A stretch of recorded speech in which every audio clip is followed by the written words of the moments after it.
প্রাণপ্রিয় নেতৃবৃন্দ, আমার বিএনপির তৃণমূল বিএনপির সেক্রেটারি, তৃণমূল বিএনপির সিনিয়র সহসভাপতি আব্দুল মজিদ, বিএনপির সহসভাপতি মজিবুর রহমান, বিভিন্ন ওয়ার্ডের সভাপতি সেক্রেটারিবৃন্দ, কৃষক দলের নেতৃবৃন্দ, ছাত্র দলের নেতৃবৃন্দ, যুব দলের নেতৃবৃন্দ, স্বেচ্ছাসেবক দলের নেতৃবৃন্দ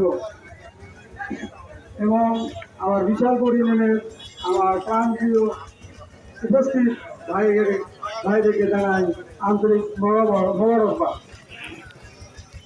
আপনারা বক্তব্য শুনলেন, আপনারা অনেক কিছু অবগত আছেন।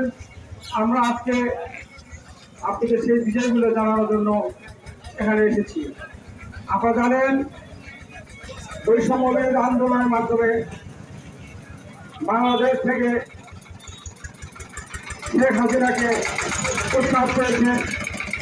আমরা এই ছাত্র কেন্দ্রের প্রতি কৃতজ্ঞতা জানাই। আমাদের আল্লাহ তাদেরকে যেন বেহস্ত দান করে।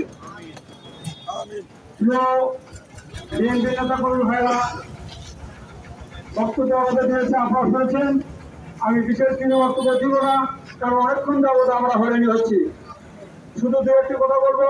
সেটা প্রথম কথা হচ্ছে, রানীহাটের কিছু দোকান কে বা কারা ভাঙচুর করেছে। আমাদের